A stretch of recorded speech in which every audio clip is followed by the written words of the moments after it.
Hey, so we've been talking about friends, right? About making new friends or rekindling old friendships. And why are we talking about that as far as well-being? Well, science has actually proved in lots of studies that having good relationships with people helps us live longer and stay healthier. Everything from like our risk of heart disease and diabetes to depression and anxiety, and just how long we live is actually affected by how much social interaction we have. And it's not the number of friends that we have that really matters, but it's how um, that we have good, satisfying, close relationships with people and that we care about other people. So, we've been talking about friends and relationships. Um, Another component of that is hugs, right? Not everybody's a hugger, but some of us, I myself included, were definitely huggers, and I mean, still are, just with a smaller number of people. But Um, hugging is another thing that's really correlated with quality of life and a lot of health benefits that you might not even expect. Um, Seniors who have somebody that they give hugs to on a regular basis are generally doing a lot better than those who aren't. That's what science has shown.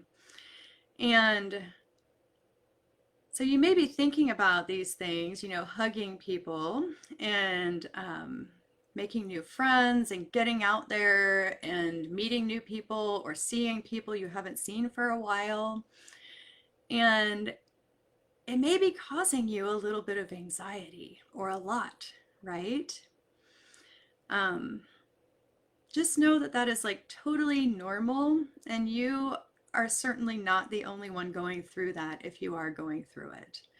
I've read a lot of articles talking about people, worrying that they're going to go into social situations, whether it's work or whether it's, something for fun, and just make an absolute fool of themselves, feeling like they've just forgotten the art of small talk and how to interact like a normal person.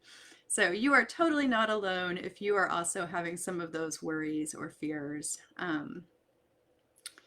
Yeah, I can tell you, we back when COVID was getting a lot better, we decided to take a cruise, and then we put our kids back in school right after Christmas break. So we took this big cruise in December, and it was really actually refreshing at how easy it was to get back into the swing of things and talking to people again. But we definitely had some of those concerns going into it, and then wondering how would the boys react, because they had pretty much been at home with each other, which is good that they had each other. They're about the same age. They're only like 14 and a half months apart. But we were certainly like wondering what's going to happen when they go back to school and have to interact with all these other kids. Is it going to be hard for them? Is it going to be weird? Have they lost their social skills and lost that 2 years of social growth? But honestly, it's been like amazing to watch. Like they have been so happy to be back and not had any really major difficulties at all. Um, our dentist had my younger son back in the back room last week, and she she comes out. So they were back there by themselves, and she comes out to me and she goes, "You will not believe this, but I asked your son on a scale of 1 to 10 how happy he was to be back in school, and do you believe he said a 10?" So I do believe it because they have been nothing but happy, like no complaints whatsoever, always thrilled to be going to school, wanting to leave early if they can. So yeah. So anyway, I'm using that as inspiration to also enjoy my social interactions and try not to worry too much about them. They usually turn out fine, right? Um, One more note about hugs, which is kind of interesting. I was reading an article actually in the New York Times, and I couldn't find it before this video to refresh myself on it, but it was talking about some of those health benefits. And it was talking about how better hugs are longer hugs. So that is something I've known for years. But specifically, I think the time that it was talking about was like a very short hug versus like a 5-second hug versus a 10-second hug. And it's said that the studies have shown that longer hugs in the 5 to 10 second range have been a lot more beneficial for people, um, which really makes sense, right?